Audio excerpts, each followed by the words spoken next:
Just a quick vlog. Um,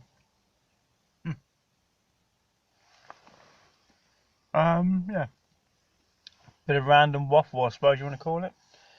It's a couple of things. I don't really know. I don't really have a particular vlog in mind, but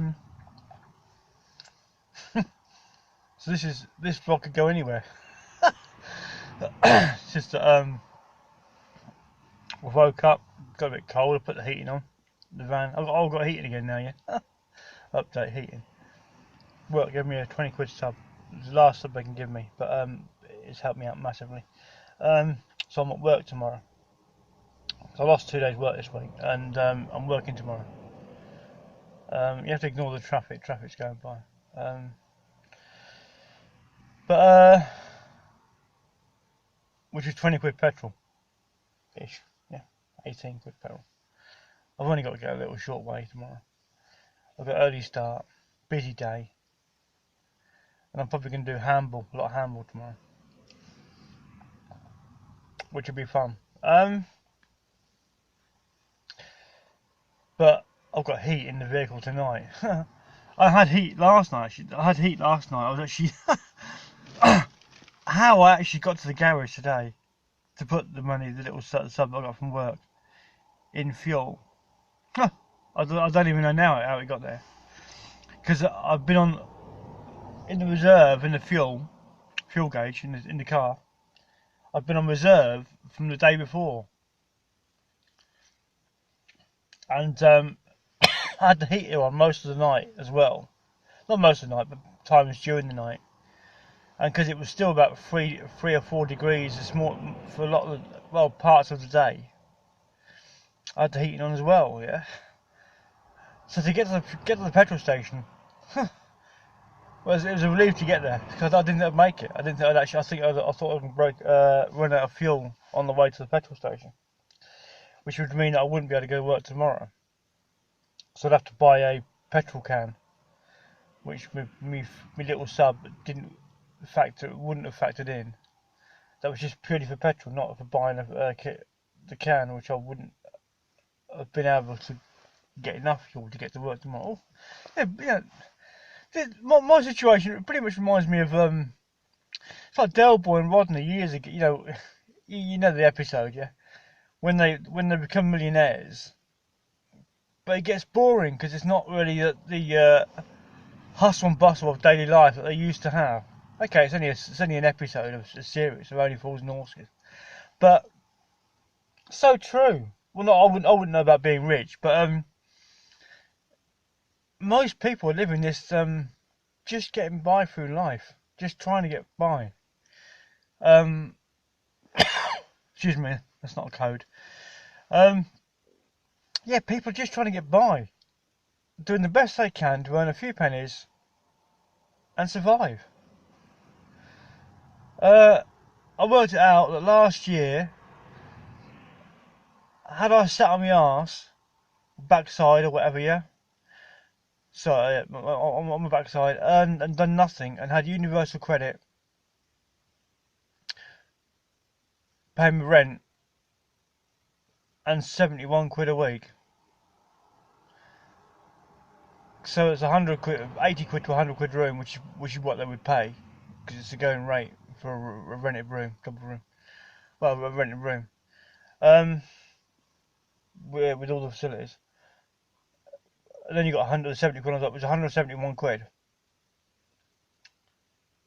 I would have probably earned. I only earned a few quid more than that all last year.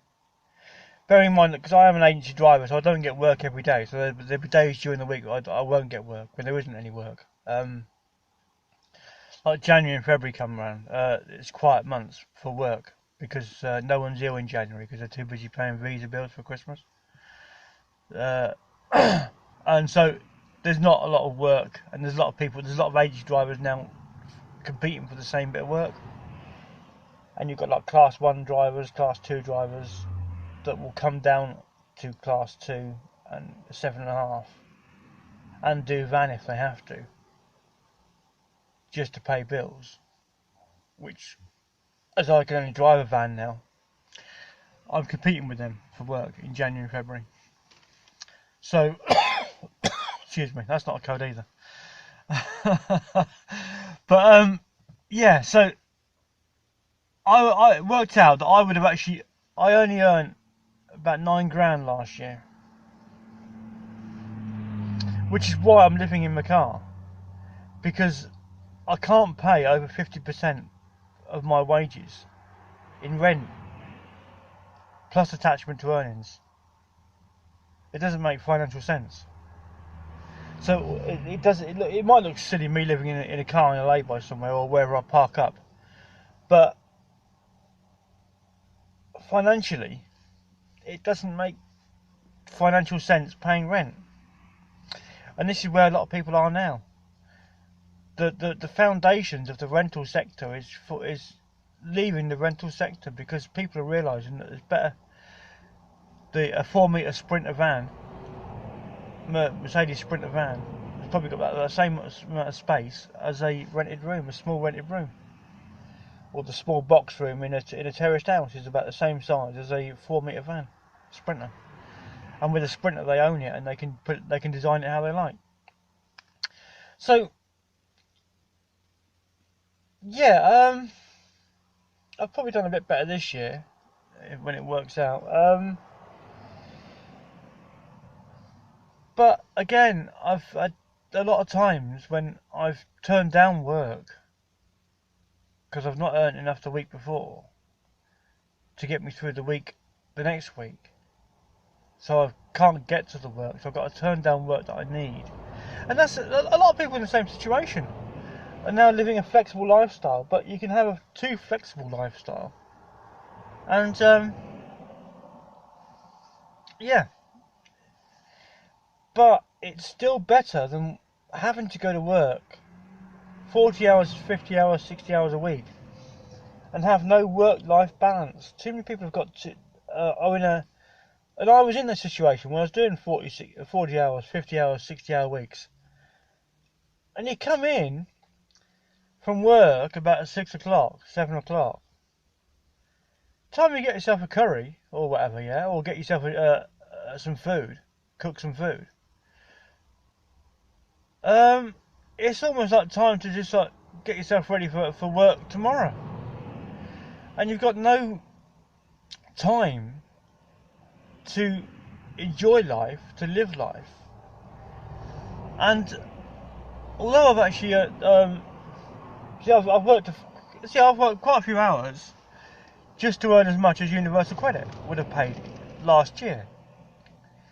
But saying that, I watch a person, as I live in a car, I watch other people that live in cars, and one is, well, there's two of them, and they both travel quite a bit in the States. But I do the travelling effectively. See, what they do themselves, and they have to fund their own travelling 200 to 300 miles per day. I don't know. That's too much. You're missing half the country by travelling that far. Some of the best places in the country are just around the corner. But I do the same amount of travelling as they do, pretty much. But I do that for work, because I drive for a living. So I'm doing... excuse me, that's not okay either. So I can do 1,000 miles a week for work. But I'm using a works vehicle, works insurance, and work are paying for the fuel. Just like these truck vloggers you see. Yeah, they're doing quite some miles. But they're doing it at the work's expense. And the car life people in America, they're doing it at their own expense. Whereas I also travel quite a few miles a year. But I'm in a truck or a van. I was in a truck and I'm now in a van. But so I do get out and about and see the countryside and see the cities and see the UK, which is great.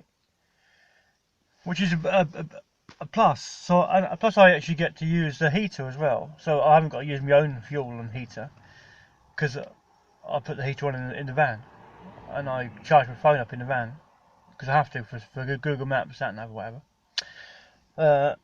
But yeah, so and I get like cheap coffee. So I don't have coffee in my car. I don't have a kettle in my car. I can't make a cup of coffee when I want to. But then I don't drink that much. Well, I do. If there's a tea machine or coffee machine, I'll use that at least 2 or 3 times while I'm at work at that place. But I'm only going to pay it, so I'll be paying 30p a cup of coffee. No having to do washing up or whatever, yeah, or no cooking, and no kettle, or no solar costs, or no gas. I don't need that because I just put my 30p in, and that's it. I'll get a cup of cappuccino. So I've got all that. My data's gone, so the vlog should end at about now. It's about 10 minutes, but yeah. So this has just been a bit of a waffle, really. But I was thinking today. Well, last few days, that YouTube and like Facebook, well, Google and Facebook, have effectively it's costing charities now because for people that do donate to charities, you're putting your money in the bucket or whatever. Yeah, you throw your pound coins in the bucket, but you've got no idea where those pound coins go. None whatsoever. They go in the bucket, and you're helping that charity. That charity's probably got a CEO on $250,000 a year. But by donating to people on YouTube, you can see physically how they improve their lives with how people donate via PayPal and whatever, and Patreon and the like. You're seeing a person getting themselves out of a pickle financially and making a better life for themselves. And that, charities can't compete with that. Because the person donates, knows exactly who they're donating to, and they can see how the person uses what they donate to better their lives for a better future. And that's much more rewarding than actually just throwing a couple of quid in the bucket. Oh, and that's not a code either. But it's seeing people get on their feet financially and getting it. And I look at a van life channel in Canada, and he's only been on he's now 2 years. He's been 2 years in a van. I've been 18 months in a car. But he has actually changed van life. He's brought van life onto a massive new level, huge new level. If you know what I'm on about, you know what I'm on about. The DJ in the States, in Canada. But because he has the ability to, well, his DJ skills, so he can make decent videos, editing and whatever, it's his thing, right up his street. And he's got beautiful Canadian countryside scenes, views, decent editing, and it's took van life onto a whole new level. And people on van life now are getting 30, 40, 50,000 subscribers. And people just love to see a van tour.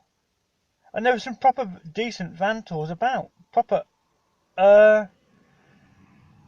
minimalistic, luxurious van tours.